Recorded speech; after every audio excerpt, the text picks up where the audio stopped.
Hello, my name is Corey Barlog, director of God of War, and if you have not played God of War, spoilers abound. Go away. Come back after you finish playing, and then I'll give you a little insight on how we made the game. Alright, so we're here at Tyr's Vault.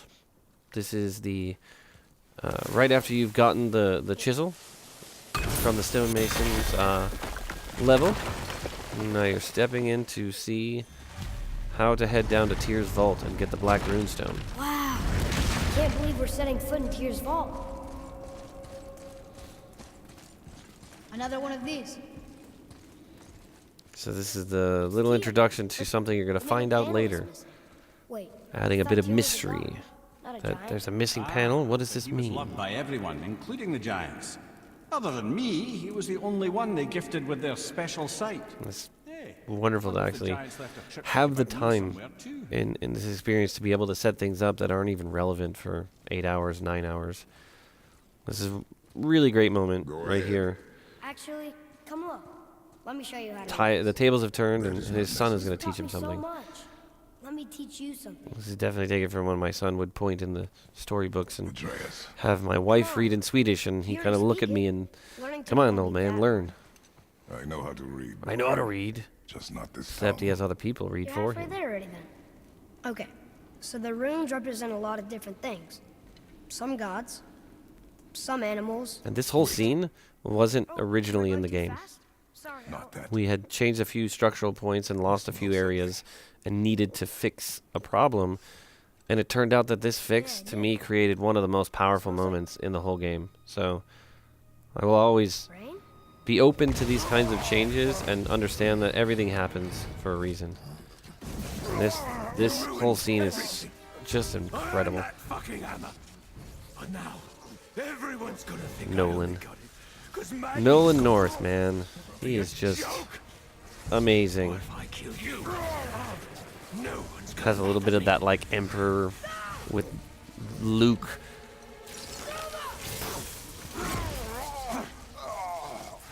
Are you dumb? But this sort of realization, this kind of Or did you get it from your Atreus' mum? moment She's to stupid really and show ugly. his family colors, you know, this idea that he is truly Kratos' son. But he's definitely not ready, right? He's never been told that he's a god. So his body is still fighting all of this stuff. And that classic, like, Kratos rage pose coming out. Right after I finish It's killing just... your father. So if you remember the beginning of the game, rage mode was triggered the first time when Baldur actually threatened the boy. Like, I'm going to go find out who you have hiding in that house. Kratos goes into rage mode. When his father's in danger, Atreus instinctively goes into rage mode. But he's just not able to do that. So then that fuels Kratos' rage mode even more. And it just has this great kind of mirrored dynamic, you know, that how far Atreus has come, but how far he has to go. Oh. Something I don't know if people pick up on, but he stays in his rage mode until he actually picks his son up. So that he hasn't been able to calm himself down, and it is actually picking his son up. That's the thing that calms him. That puts the fires out. He's worried about him, but actually making the physical contact, the thing that was so hard for him throughout the game, that's what calms him down. It's the sort of knowing that he's able to do something. And now this, we had to write a special sort of navigation for Kratos. At one point it was just on a spline, and it just felt awkward and weird. And G-Troff was able to kind of really dig in and figure out a way to make it a bit more smooth. And when you come out here, the world has changed. You know, the red storm, as we're calling it, which is the epicenter right over their house, is off in the distance, and you kind of have this weird, almost bluish-gray haze everywhere. It's the world is reacting to this imbalance. The world is reacting to Loki being near death, right? And at this time, you don't know he's Loki. Spoilers! And at one point, my initial pitch for this was going to be the only time Kratos was going to be brave. This was where he was going to actually tell Atreus everything. He was going to unload it all, because he had a captive audience who actually wasn't going to judge him or speak back. But then Mimir was there, So I realized, like, you know what, I don't think this is very good, and the writers kind of pushed back on this one, and they were right. This was the time to be silent. This was the time to force the player to look at the unconscious body of Atreus, you know, and have a little bit of conversation from Mimir. Freya's forest is a blind spot for him. This is our smartest move. And if anyone can heal him, it's her. And it was very intentional to draw this out. From the beginning, I wanted this sequence to have that little itch in the back of your head to go, wait a minute, what's going on here? And then when you get to Freya, when you start thinking, wait a minute, did he just say, am I going where I think he says he's going? Oh, wait, is that happening? And then you just build up that anticipation. And I felt very strongly that we could carry this to 15 or 20 minutes and really build it up to appreciate the crescendo of that moment to actually get the blades. A lot of people had said, you know, let's just fast travel. This takes too long. It's boring.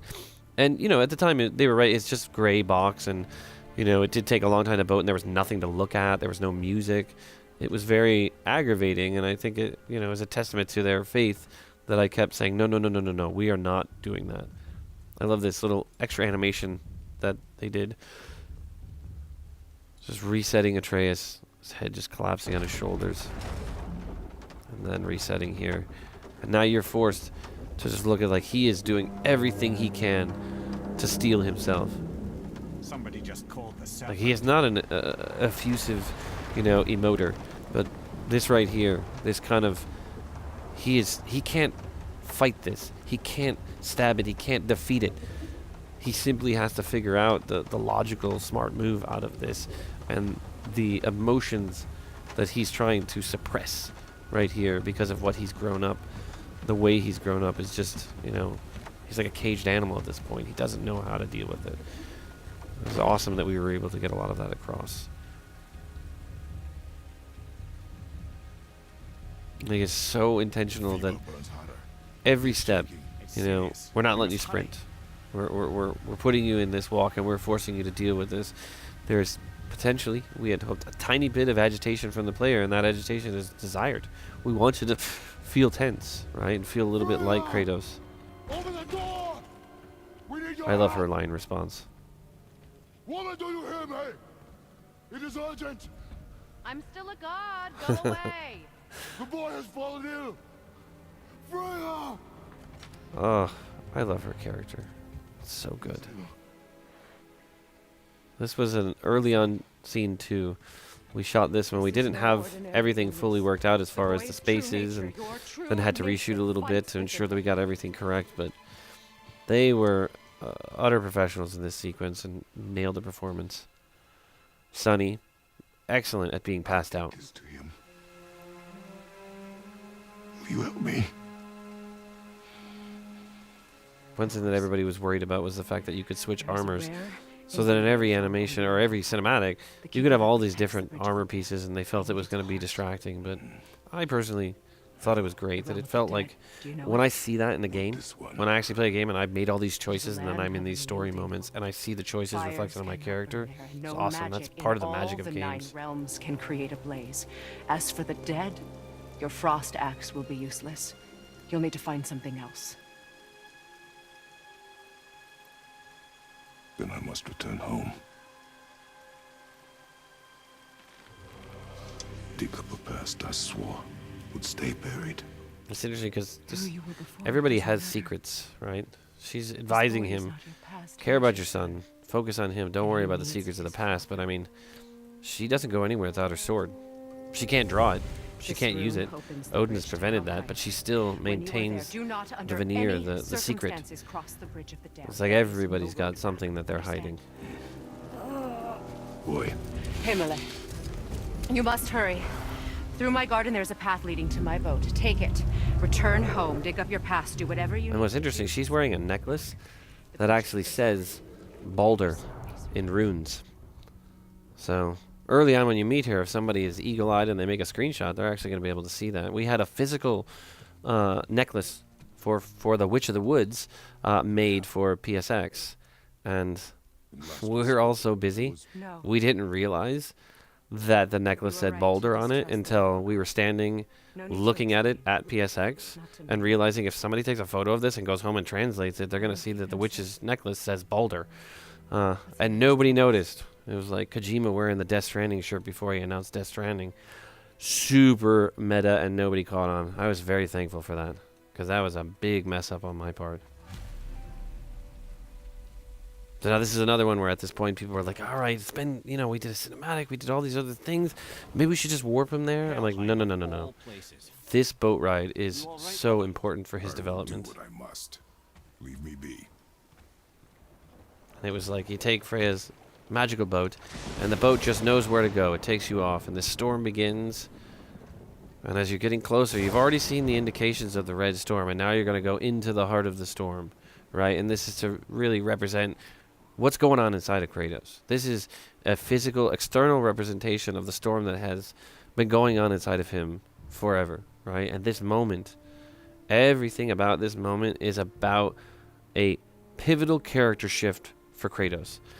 His entire life, the entirety of the 7 games that he's been in previously has been spent blaming other people for his problems, taking almost no responsibility for anything that he's done.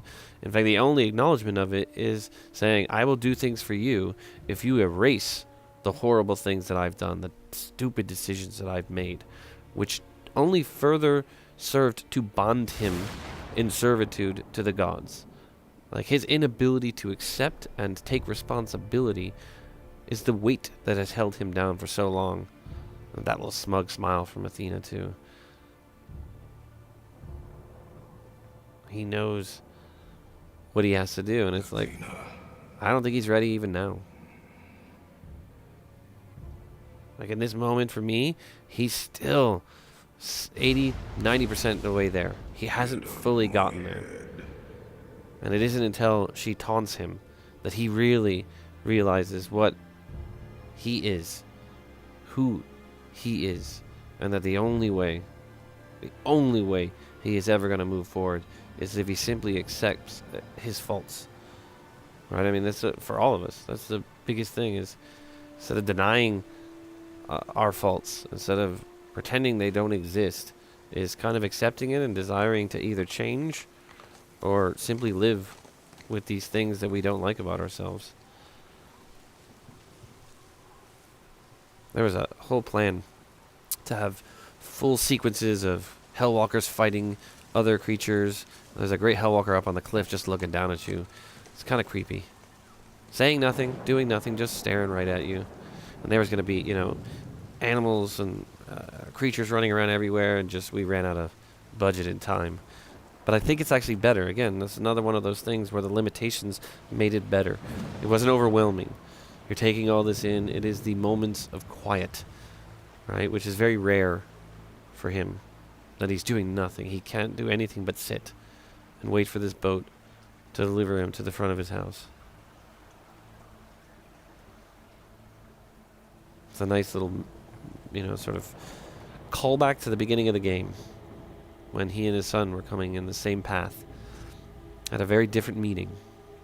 And at the beginning of the game, when you're about to set off on the journey, we do a little pause of the camera and look underneath the house to acknowledge that the blades are there underneath the house. It's a little bit of a hint, and if you don't know what you're looking for, you wouldn't notice it. But, you know, anytime we're going to have a reveal like this, a little surprise, I always want to have a couple of opportunities to show that, hey, that might be coming, and if you're really paying attention. And this whole idea is kind of the throwback to classic God of War, where every time you would get a new weapon, magical power, any sort of new mechanic, we would give you the before and after. We'd give you the opportunity to experience before you had it, fighting a wave of enemies, and then after you got it, we would throw a bunch of enemies at you so you could really see, like, wow, that's changed. The way I interact with characters is so different. So this also shows you that these enemies are fairly impervious to the axe, so trying to use the axe directly on them causes it to bounce off, and the duration of time it takes to take them out is much higher. When you get the blades and come back out, you just, you know, hot knife through butter, right? It's just absolutely easy.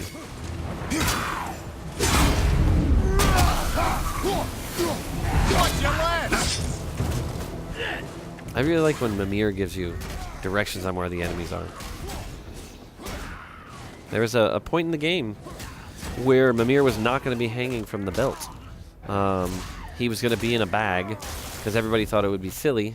Or not everybody, but many people thought it'd be silly if there was a head hanging off the belt. And I kind of had to use a little bit of inception and some social engineering over time to get people comfortable with the idea that, hey, he's going to be hanging on the belt and he's going to be talking the whole time. They said, I worry that's going to get annoying. And I was like, no, if we cast this guy right, if we write him right, it's going to be great. It'll be unusual, it'll be different. It won't feel exactly like previous God of Wars, but it'll have that kind of interesting dynamic that I think great sort of fantasy films have had. And this is just no different.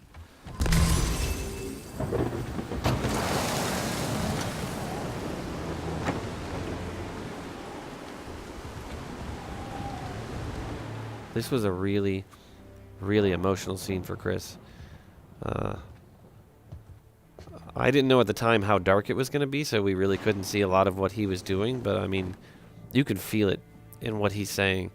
He went to a really dark place to get here, and I just have been so in awe of his performance throughout this entire thing. But this moment, I just go up and give him a hug after one of the takes because I asked him to do it like 4 times.